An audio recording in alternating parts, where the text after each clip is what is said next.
It is a sad, sad day for America.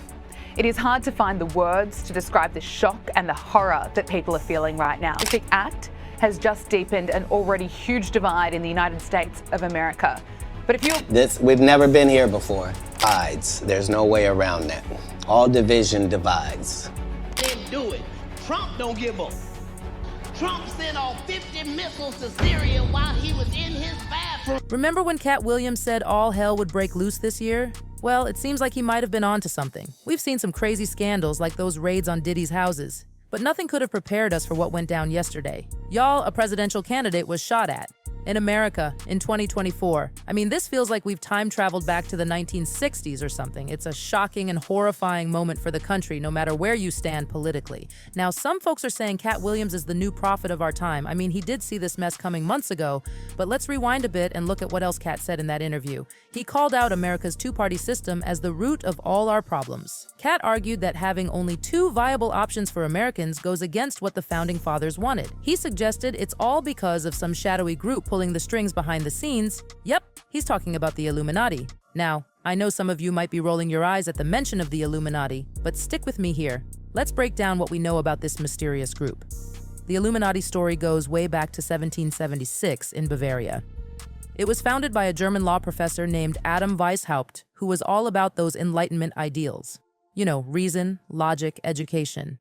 They wanted to spread these ideas among the elites and influence political decisions. But here's where it gets spicy. The Illuminati started infiltrating other groups, especially the Freemasons. They were using some wild spy-like tactics to keep their identities secret.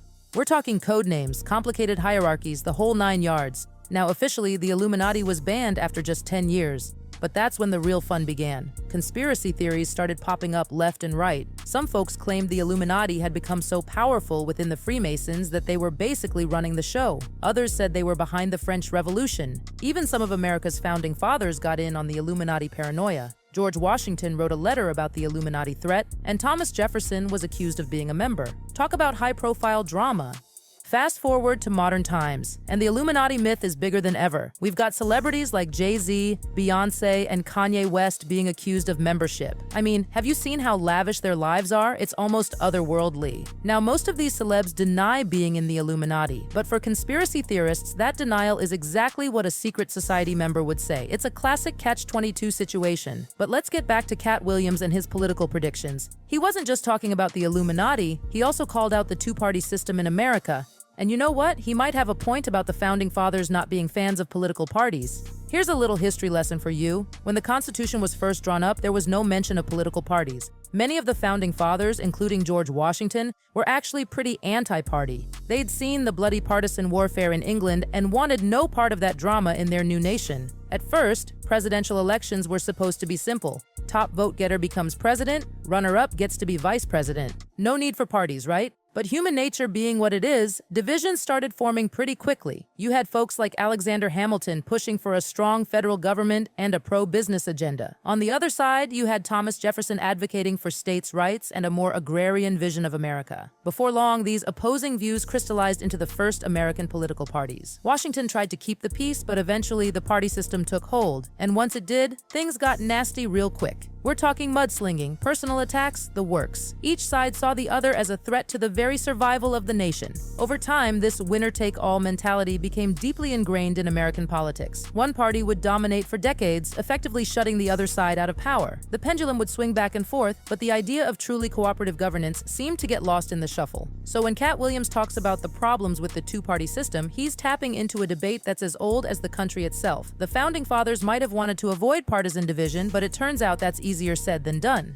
Now let's talk about how some other celebs are reacting to this latest political shocker. We've got quite the mix of responses. Kid Rock, who's a big supporter of the candidate who was targeted, went on a pretty heated rant. He's clearly not happy about what went down.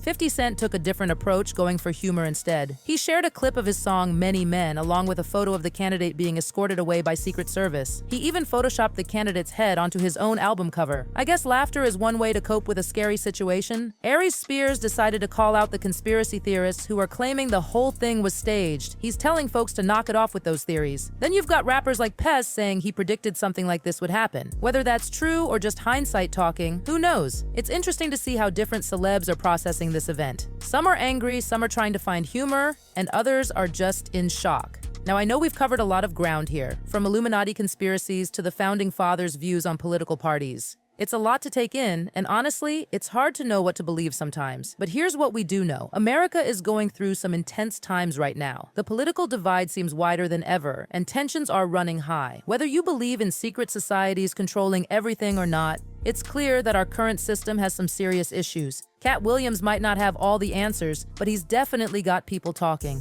And maybe that's a good thing. Maybe we need to take a hard look at how our political system works and ask ourselves if it's really serving the people the way it should. At the end of the day, what happened at that rally is a symptom of deeper problems in our society. It's easy to get caught up in conspiracy theories or point fingers at the other side, but maybe what we really need is to find a way to come together and have some real conversations about the future of our country. So what do y'all think? Is Katt Williams onto something with his critiques of the two-party system? Do you buy into any of these Illuminati theories? Or is this all just a bunch of noise distracting us from the real issues? Drop your thoughts in the comments, and let's keep this conversation going. And don't forget to like and subscribe for more deep dives into the wild world of politics and pop culture.